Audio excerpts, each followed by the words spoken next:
آدمی بوڑھا ہونے کے بعد مر جاتا ہے تو یہ زمانہ برہا ہو چکا، اب قیامت کی دیر ہے۔ اور جب آدمی بوڑھا ہو جاتا ہے تو نیک کام نہیں کر سکتا، سستی آ جاتی ہے اور بیماریاں گھر کر جاتی ہے، تو اسی طرح وہ زمانہ نیک کاموں سے سست پڑ جاوے گا۔ عام طور پر لوگ نیک کام نہیں کریں گے اور برائیوں میں، گناہوں میں، شرور میں، فساد میں، فتنوں میں مبتلا ہو جائیں گے۔ یہ مطلب زمانے کے برہا ہونے کا۔ دوسرا مطلب محدثین نے فرمایا کہ عام طور پر جب آدمی برہا ہو جاتا ہے تو بیماریاں جب اس سے لاگو ہوتی ہے تو وہ بیماریاں اچھی نہیں ہوتی علاج سے، تو زمانہ جب برہا ہو جاوے گا یعنی گناہ عام ہو جائیں گے، اصلاح بہت مشکل ہے۔ جس طرح بوڑھے آدمی کی بیماریوں کا علاج مشکل ہے، اسی طرح زمانہ جب خراب ہو جائے گا، آج فتنہ عام ہو چکا ہے، اس کا علاج بہت مشکل ہے۔ اس کو بولتے ہیں زمانہ برہا ہو جائے گا۔ ایک روایت میں فرماتے ہیں فتنے کے زمانے کی علامت قرآن کی تعلیم کو آر سمجھا جاوے گا، ایپ سمجھا جاوے گا۔ چلو بتلاؤ ہے کہ نہیں؟ کتنے مالدار ایسے گھرانے ہیں کہ جس گھر کے اندر ان کا لڑکا عالم ہو، حافظ قرآن ہو، اگر 3 بچے ہوں گے تو تینوں کو دنیاوی تعلیم دے گا، عصری علوم سے مالا مال کرے گا، حافظ قرآن نہیں بناوے گا، عالم دین نہیں بناوے گا۔ کیا وجہ ہے؟ یہی تو وجہ ہے جو فرمایا کہ قرآن کی تعلیم کو ایپ سمجھا جاوے گا کہ ملا بن کے کیا کھائے گا؟ کیا اللہ کو بھروسہ نہیں؟ ارے ملا تو اللہ کا خلیفہ ہوتا ہے، رسولوں کا نائب ہوتا ہے۔ کیا دوسروں کو اللہ دشمنوں کو کھلاتا ہے، کیا اپنے لوگوں کو نہیں کھلاوے گا؟ کیوں آج ہمارے گھروں میں اس طرح قرآن کی تعلیم کو ایپ سمجھا جاتا ہے؟ چلو بتلاؤ، جو انجینئر ہو، جو ڈاکٹر ہو، جو گریجویٹ ہو، اس کا بچہ عالم ہے؟ چلو بتلاؤ، ایک مثال تو ہو سکتا ہے کہ لاکھوں میں آپ 1-2 مثال دے دیں، لیکن اکثر ایسے ہیں کوئی نہیں پڑھاتا، بلکہ دماغ میں خیال تک نہیں آتا کہ میں اپنے بچے کو عالم بناؤں۔ اس کو بولتے ہیں قرآن کی تعلیم کو اور سمجھا جاوے گا۔ ایک روایت میں اللہ کے رسول صلی اللہ علیہ وسلم ارشاد فرماتے ہیں فتنے کے زمانے کی علامت کیا بیان فرماتے ہیں؟ بغور سننا، طویل روایت ہے۔ اے میرے صحابہ، وہ زمانہ کیسا ہوگا کہ جس زمانے میں نوجوان فاسق، فاجر اور بدکار بن جاویں گے اور لڑکیاں، عورتیں سرکش اور آزاد بن جاوے گی۔ کیا مطلب؟ چلو بتلاؤ، آج کل کے نوجوان 5 وقت کا نمازی ہیں، چہرے پر سنت رسول ہیں، ان کی باتیں ہوگی، دوستوں کی جو مجلسیں ہوگی، یا تو جھوٹ ہوگا، یا تو گناہ ہوگا، یا تو بے حیائی کی باتیں ہوگی، یا تو سنیما دیکھنا ہوگا، یا ٹی وی میں فحش ڈرامے دیکھنا ہوگا، یا عورتوں کے ساتھ باتیں کرنا ہوگا، یا فون میں کچھ کرنا ہوگا۔ آج کل کے نوجوانوں کی یہ عام بیماری ہو چکی ہے۔ تفصیل میں نہیں جاتا، صرف یہ معمولی بات سمجھ جاؤ، کوئی نوجوان ایسا نہیں ہوگا کہ جس کا غلط تعلق کسی عورت سے، کسی لڑکی سے نہ ہو، اور کوئی لڑکی بھی ایسی نہیں ہوگی، اکثر جو میں بات کرتا ہوں، کہ جس کا غلط تعلق کسی لڑکے کے ساتھ نہ ہو۔ یہ ہے اللہ کے رسول صلی اللہ علیہ وسلم نے 1400 سال پہلے فرمایا تھا، عورتیں لڑکیاں آزاد ہو جاوے گی، اپنے شوہروں سے ہاتھ سے نکل جاوے گی، ماں باپ کی ماتحتی سے نکل جاوے گی۔ یہی آزادی کا نتیجہ ہے کہ لڑکیاں فیشن پر چلی گئی۔ اگر ان کے ماں باپ اور ان کے شوہر کی چلتی تو لڑکیاں، عورتیں پردے میں نہ ہوتی؟ کیا اس طرح آزاد گھومتی؟ کیا اس طرح اپنے بدن کو لوگوں کے سامنے دکھاتی پھرتی؟ یہی آزاد پڑے ہیں شادیوں میں، رمیوں میں۔ جب شوہر سے، گھر والوں سے کہا جاتا ہے کہ یہ تو سنت کے خلاف ہے، تو کہتے ہیں کہ عورت نہیں مانتی۔ کیا وجہ عورت نہیں مانتی؟ عورت آزاد ہو چکی ہے۔ آج کل کے بیچارے جو خاوند و شوہر ہیں، وہ زن مرید ہو چکے ہیں، اپنی بیوی کے مرید ہو چکے ہیں۔ بیوی جو کہے سر آنکھوں پہ، اپنا دوست جو کہے سر آنکھوں پہ، والدین کی اطاعت نہیں، بڑوں کی اطاعت نہیں، نیک لوگوں کی اطاعت نہیں، علماء کی بات کو نہیں مانیں گے۔ ان کی بیوی جو کہے گی چاہے جہنم میں چھلانگ مارنے کے لیے کہے تو اس میں بھی کود پڑیں گے۔ اس کو بولتے ہیں عورتوں کی آزادی اور سرکشی۔ جب یہ بات فرمائی صحابہ نے فرمایا یا رسول اللہ کیا ایسا ہو سکتا ہے؟ صحابہ کو تو تعجب ہی ہوئے ہیں۔ صحابہ کو کوئی گناہ کا کام تصور بھی نہیں کر سکتے تھے۔ ارے جو مکروہ کام اس کا بھی تصور نہیں کر سکتے، ارے مکروہ سے نیچے جو غیر مستحسن ہو، ناپسندیدہ ہو، اس کو بھی وہ تصور نہیں کر سکتے تھے۔ ایک مختصر واقعہ میں سناؤں۔ اللہ کے رسول صلی اللہ علیہ وسلم کی وفات ہوئی، دنیا سے پردہ فرما لیا۔ ہمارا عقیدہ ہے وہ زندہ ہے، لیکن دنیا سے پردہ فرما لیا۔ تو اس وقت جو غم تھا، مجھے منظر کشی نہیں کرنی، وقت نہیں، ورنہ میں آپ کو منظر کشی کرتا کہ اس وقت صحابہ کی کیا حالت تھی، کیا ہوا۔ تمام صحابی غم کے اندر مبتلا تھے۔ حضرت عثمان غنی رضی اللہ تعالیٰ نے اپنے چہرے پر کپڑا ڈالا ہوا تھا اور غم کے عالم میں گھوم رہے تھے۔ حضرت عمر نے ان کو سلام کیا، لیکن حضرت عثمان کو پتا ہی نہیں تھا کہ مجھے کسی نے سلام کیا۔ عام طور پر ایسا ہوتا ہی ہے کہ غم کی حالت میں کچھ پتا نہیں چلتا، کچھ محسوس نہیں ہوتا، بلکہ خود حضرت عمر بھی کھلی تلوار لے کر نکل پڑے تھے۔ کسی نے یوں کہا کہ اللہ کے رسول صلی اللہ علیہ وسلم دنیا سے جا پہنچے، آخرت میں پہنچ گئے، یاد رکھنا اس کا گلا میں اڑا دوں گا۔ بے قابو ہو چکے تھے، مغلوب الحال ہو چکے تھے۔ اسی طرح تمام صحابہ کی حالت تھی۔ تو حضرت عمر نے سوچا مجھے سلام کا جواب کیوں نہیں دیا۔ دیکھو اس وقت کی سوچ، آج اگر سلام کا جواب نہیں دیں گے، چلو کوئی حرج کی بات نہیں، جواب نہیں دیا تو کیا حرج، آئندہ سے میں سلام نہیں کروں گا۔ آج کل کی ہماری سوچ یہ ہے۔ تو کیا فرمایا، حضرت ابو بکر خلیفہ تھے، ان کے خلافت میں اور ان کے دربار میں یہ مقدمہ پیش کیا۔ ارے ایسے بھی مقدمات ہوتے تھے، آج کل کے عورت میں ایسا مقدمہ کسی نے دائر کیا؟ غلط مقدمات تو دائر کریں گے، جھوٹے مقدمات تو دائر کریں گے، لیکن کسی نے ایسا مقدمہ دائر کیا کہ میں نے عثمان کو سلام کیا، جواب نہیں دیا۔ ذرا پوچھو کیا وجہ ہے، مجھ سے کیا دشمنی ہے کہ مجھے سلام کا جواب نہیں دیا؟ دیکھو ایک معمولی بات تھی، لیکن اس کو بھی کتنا برا سمجھا، کتنا خطرناک سمجھا۔ یہ تھا صحابہ کا زمانہ۔ حضرت ابو بکر نے بلایا حضرت عثمان کو، حضرت عثمان سے پوچھا آپ نے جواب کیوں نہیں دیا؟ حضرت عثمان نے فرمایا مجھے کچھ پتا ہی نہیں، واللہ ما شعرت، خدا کی قسم مجھے کچھ پتا ہی نہیں۔ کہ بھائی کیوں نہیں پتا؟ کہ اللہ کے رسول صلی اللہ علیہ وسلم کی وفات کا غم ایسا تھا۔ حضرت ابو بکر نے فرمایا صحیح، بالکل صحیح آپ فرماتے ہو، سب کے اوپر یہ غم ہے۔ تو حضرت عمر کو جواب دیا کہ دیکھو یہ بات ہے کہ چلو اب مجھے اطمینان ہو چکا۔ پھر کیا ہوا معلوم؟ حضرت عثمان فرماتے مجھے تو ایک تو یہ غم تھا وفات کا، اور دوسرا غم یہ ہے ایک سوال کرنا میں بھول گیا، اس لیے مجھے ڈبل غم تھا۔ آج کسی مسلمان کو غم ہے کہ دین کے بارے میں مسئلہ معلوم نہ ہو، علم معلوم نہ ہو تو نیند بھی آ جائے گی، اور ہفتہ ہفتہ 10 دن گزر جاتے ہیں لیکن کسی عالم کو مسئلہ نہیں پوچھتے۔ تعجب کی بات ہے۔ آج کل اگر باتیں ہوگی تو دنیا کے بارے میں ہوگی، دنیا کی تجارت کے بارے میں دعاؤں کی درخواست ہوگی، لیکن کسی نے آج تک ایسا فون نہیں کیا کہ مولانا دعا کرنا کہ میں نیک بن جاؤں، میں 5 وقت کا نمازی بن جاؤں، میری زندگی میں سنتیں زندہ ہو۔ کبھی کسی نے اس طرح کا سوال بھی نہیں کیا، نہ فون کیا۔ ہاں تجارت کی برکت کی دعائیں کی ہوگی، صحت یابی کی دعا کی، یہ درخواست کی ہوگی، لیکن آج کل یہ حال ہو چکا ہے۔ یہ ہے فتنے کے زمانے کی علامت۔ تو کیا فرمایا کہ وہ کون سا غم ہے دوسرا؟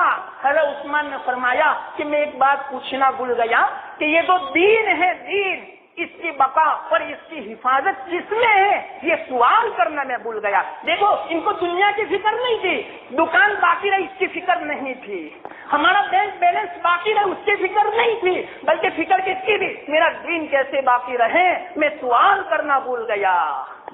ایک ایک بات میں ہمیں سبق لینا ہے۔ تو کیا فرمایا حضرت ابو بکر صدیق رضی اللہ تعالیٰ عنہ نے، یہ سوال میں نے کر لیا ہے۔ حضرت عثمان تو خوشی میں جھوم اٹھے اور یوں فرمایا فدا ہوا ابی و امی، میرے ماں باپ آپ پر قربان۔ آپ ہی اس سوال کے مستحق تھے کہ آپ پوچھیں اور اس کا جواب آپ کو دیا جاوے، تو انہوں نے پوچھا کہاں جواب دیا؟ حفاظت کس میں ہے؟ تو فرمایا اس دین کی حفاظت اس کلمے میں ہے جس کلمے کو میں نے ابو طالب کے سامنے پیش کیا تھا، اس کلمے میں اس دین کی حفاظت ہے۔ کیا مطلب اس کا؟ کلمے میں کیا ہے؟ عقیدہ اور عمل۔ کلمے کا تقاضا یہ ہے کہ عقیدہ ہمارا صحیح ہو اور اسی طرح ہمارا عمل کلمے کے مطابق ہو، اس کو بولتے ہیں کلمے کی حفاظت۔ جس نے عقیدہ اور عمل صحیح کر لیا اس نے اپنے دین کی حفاظت کر لی۔ یاد رکھنا اس میں بڑی تفصیل ہے، مجھے آگے بیان کرنا، اس سے میں چھوڑ دیتا ہوں۔ تو یہ فرمایا، تو دیکھو اس زمانے کا معمولی قصہ بیان کیا کہ سلام کا جواب نہیں دیا، کتنا خطرناک سمجھا۔ اس بنا پر صحابہ نے کہا یا رسول اللہ نوجوان فاسق ہو جائیں گے، عورتیں آزاد ہو جائیں گی، تو فرمایا اس سے بھی زیادہ خطرناک ہوگا۔ اب یہ بات میں دوسری مرتبہ بیان کروں گا، آگے ایک علامت میں بتلا دوں، اور بھی بہت ساری علامتیں ہیں۔ یہ جو حدیث ہے نا اس کو میں بعد میں سناؤں گا۔ ایک حدیث میں فرمایا اللہ کے رسول صلی اللہ علیہ وسلم نے علم کو اٹھا لیا جائے گا۔ کیا مطلب اس کا؟ حالانکہ بائبل کی روایت میں یوں ہے کہ علم کی کثرت ہوگی بغیر سننا، تو دونوں روایتوں میں تعارض ہے۔ ایک میں یوں فرماتے ہیں کہ علم اٹھا لیا جائے گا، اور دوسری روایت میں علم کی کثرت ہوگی۔ تو سن لینا، علم کسے بولتے ہیں؟ علم وہ ہوتا ہے جو انسان کو آخرت کی فکر دل میں بٹھاوے، اللہ کی معرفت دل میں بٹھاوے، آخرت کی فکر ہو، پڑوسیوں کے حقوق کی فکر ہو، ماں باپ کی فرما برداری ہو، اپنے بیوی کے حقوق کو ادا کرنا ہو، دنیا و آخرت میں راحت اور سکون کا ذریعہ بنے، وہ ہے علم صحیح معنوں میں۔ قرآن اور حدیث میں بہت سارے دلائل ہیں جو میں نے بیان کیے اس کے۔ اور یہ جو علم کی کثرت کا مطلب کیا؟ معلومات کا سیلاب ہوگا۔ یعنی کیا فرمایا آپ صلی اللہ علیہ وسلم نے؟ فتنے کی زمانے کی علامت یہ ہے اس زمانے میں معلومات کا سیلاب ہوگا، اس زمانے میں واقعتاً معلومات کا سیلاب ہے۔ کتنا سیلاب معلوم؟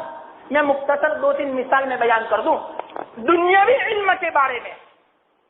ابھی چند سال پہلے لندن میں ایک سیمینار ہوا تھا جس میں مختلف قسم کے لوگ جمع ہوئے تھے، پوری دنیا کے بڑے بڑے سائنسدان، بڑے بڑے ڈاکٹر اس سیمینار میں حاضر ہوئے تھے، اور اس سیمینار کا عنوان تھا انفارمیشن اوور لوڈ، یعنی معلومات کا حد سے زیادہ بوجھ۔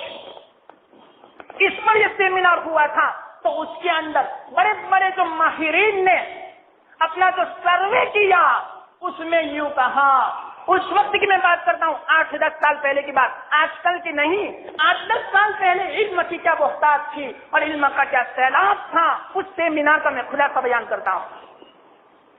تو اس کا یہ سروے کیا گیا، وہاں کے جو ماہرین ہیں انہوں نے مقالے پڑھے، اس مقالے میں یہ کہا گیا اس زمانے میں جتنے سائنسدان ہیں ایک وقت میں اتنے سائنسدان 1000 یا 2000 سال میں جتنے ہوئے اتنے صرف اس زمانے میں پائے جاتے ہیں۔ مثال کے طور پر یوں سمجھو کہ 1000 سال میں اگر 10,000 سائنسدان ہوئے تو اس زمانے میں 10,000 سے زیادہ ایک وقت میں سائنسدان موجود ہیں۔ یہ علم کی بہتات ہے، یہ علم کا سیلاب ہے۔ اور یوں فرمایا تمام سائنسدان مل کر ہر منٹ کے اندر 2000 صفحات سائنسی تحقیقات کو وہ انٹرنیٹ کے اوپر مہیا کرتے ہیں۔ 2000 صفحات ایک منٹ میں، تو روزانہ 24 گھنٹے میں کتنے صفحات ہوئے معلوم؟ 10 کروڑ 30 کروڑ صفحات روزانہ علم میں ترقی ہو رہی ہے، اور روزانہ انٹرنیٹ کے اوپر یہ 30 کروڑ صفحات آتے ہیں۔ کتنی علم کی بہتات ہیں جو اللہ کے رسول صلی اللہ علیہ وسلم نے ارشاد فرمائی تھی۔ لیکن بتلاؤ یہ علم کی جو بہتات ہے اس نے انسان کے کتنے حقوق دیے؟